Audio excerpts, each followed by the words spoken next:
I call the next segment Great Minds Exposed. Why do I say that? Because I'm very blessed. I have at my beck and call an array of some of the most amazing, wonderful, brilliant, and impressive thinkers in the entire world. Many, many, many of them are profoundly respected experts in the business arena. And a couple of years ago, I brought a bunch of them together in a very unusual endeavor where I brought entrepreneurs of all kinds into a room, brought some of my favorite experts into the room, had them ready to talk, speak, explain their techniques, and I sat on stage with them and I questioned them and I clarified them and I acted as the translator, the torque converter, the bridge between their general business expertise and the specific issues and needs of the audience. You know how often you say, oh, wow, I loved reading that person's book or listening to that person speak, but I don't get how to take their theory and apply it to my specific business situation? Well, if you watch the following, now you will. Enjoy. My first salary in football was $12,500.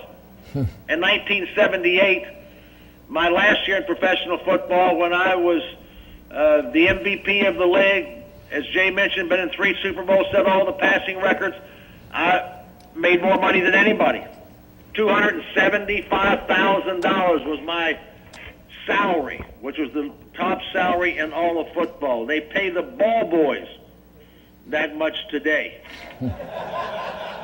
In football as in business, you know, it's a matter of understanding and figuring out how to do it.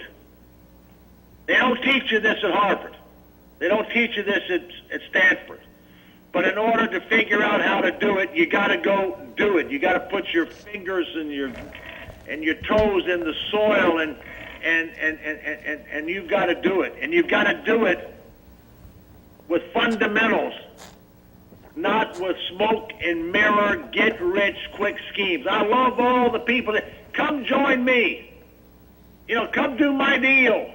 It's easy. There's nothing to it. We got the greatest business wheels. We got the lead system. We got the this. We got the that. Come, and I'll take you to the next level. Have any of you ever heard that? Let me tell you a truth here. If anybody ever tells you that, run out the door as fast as you can run. Get out of there. Unfortunately, most people listen to that stuff. They're looking for a get-rich-quick, silver bullet solution, and they never find it. And let me tell you this. Nobody else, I couldn't make you or take you to the next level. You cannot take me to the next level, nor can anybody else take you and I to the next level. I came into professional football, and the scouting report on me was slow but small. I was 6 feet tall, 185 pounds. And the person that made me the record-setting quarterback that I was, the person that made me a player that got inducted into the National Football League and the Collegiate Hall of Fame was me. It was my belief system. It was my effort. It was my willingness to want to get better and better and better. But also, I understood another truth, that if I could find partners that were 1 + 1 = 3, partners that cared about me and I cared about them, partners that wanted to try to help me make money and me help them make money, then I could be so much better than just alone. In football, I wanted the best linemen, the best running backs, the best receivers, the best defensive backs.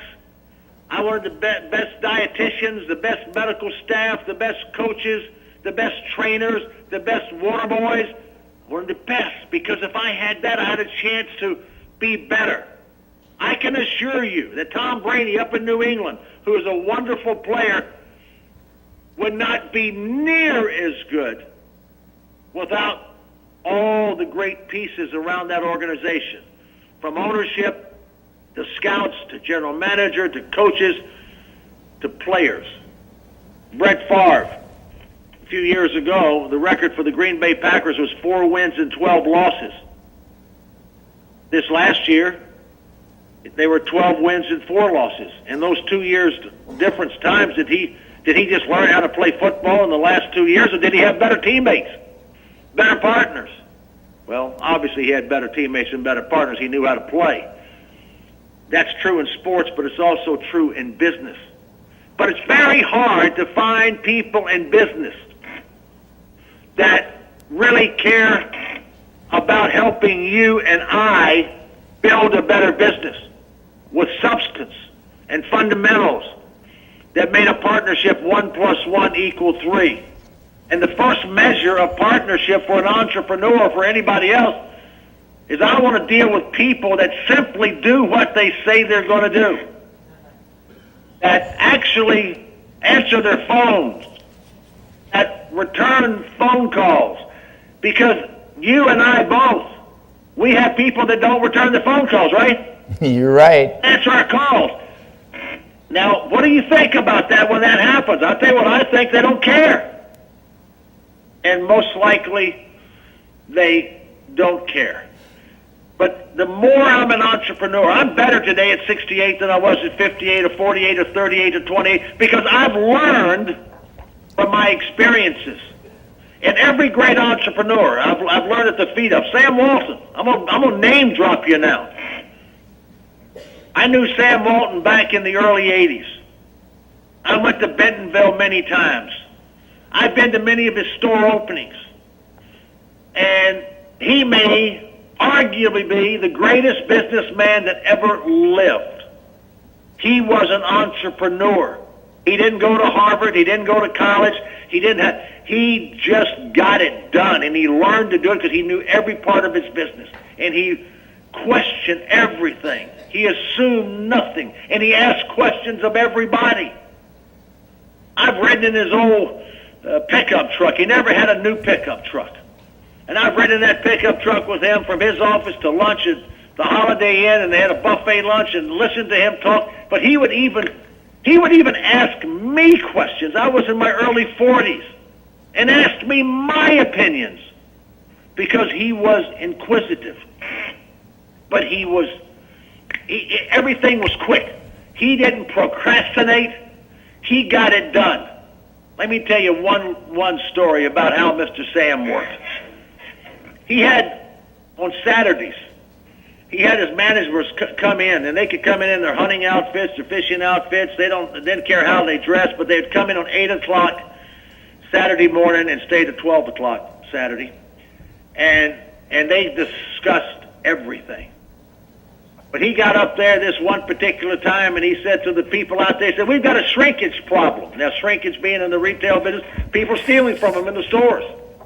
I don't remember the exact percentages, but they said, Mr. Sam said, our shrinkage is up to 1/4%, and it should be at 1/8 of 1%, and because this is a quarter, it's costing us $8 zillion, and we've got to find a solution for it. So here's old Harry over here, and he pointed Harry out, and said, Harry's going to be the person in charge of getting all the information from you people this week so that we can come up with a recommendation of how we're going to get this shrinkage back down where it should be, and we're going to make a decision by this time next week, and we'll announce it to you. He didn't say next year. He wasn't going to have a committee set up to go out and do things. He was going to take charge of that himself. Entrepreneurs do that.